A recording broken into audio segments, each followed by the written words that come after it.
le roi de tous les Lamanites, désirait être instruit à propos du Seigneur.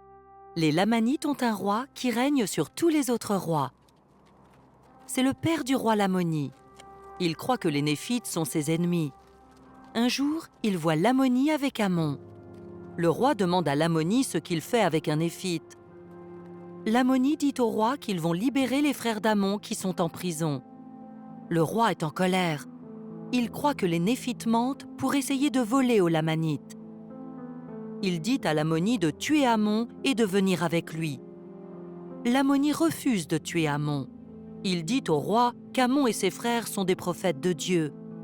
Il dit qu'il va aider les frères d'Amon.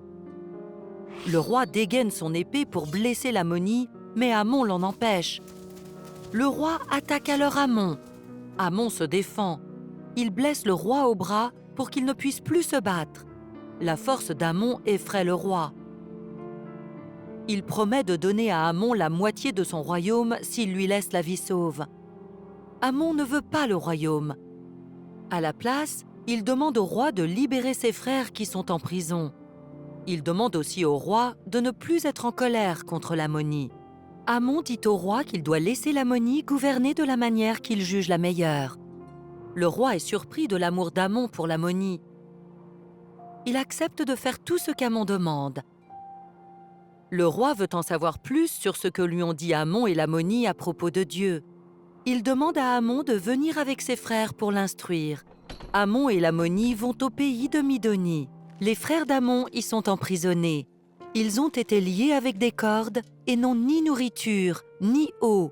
Lamoni convainc le gouverneur de Midonie de libérer les frères d'Amon.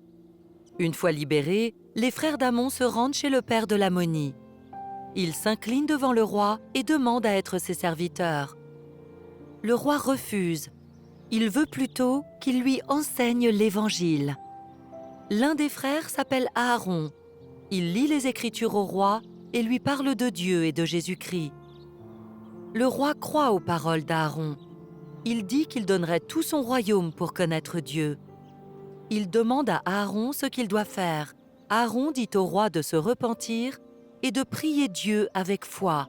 Le roi se repent de tous ses péchés et prie. Le roi tombe sur le sol. Les serviteurs du roi courent dire à la reine ce qui s'est passé. La reine accourt et voit le roi sur le sol. Elle croit qu'Aaron et ses frères ont tué le roi. La reine est en colère. La reine dit aux serviteurs de tuer Aaron et ses frères. Mais les serviteurs sont effrayés. Ils disent qu'Aaron et ses frères sont trop forts. La reine est maintenant effrayée. Elle commande aux serviteurs d'aller dire aux habitants de la ville ce qui s'est passé. Elle espère qu'ils tueront Aaron et ses frères. Aaron sait que le peuple sera en colère. Il sait aussi que le roi n'est pas mort. Il aide le roi à se relever. Le roi reprend des forces et se lève. La reine et ses serviteurs sont surpris. Le roi instruit la reine et les serviteurs à propos de Jésus. Ils croient tous en Jésus. Le roi veut que tout son peuple apprenne à connaître Jésus. Il proclame une loi selon laquelle Aaron et ses frères peuvent enseigner l'Évangile n'importe où dans son royaume.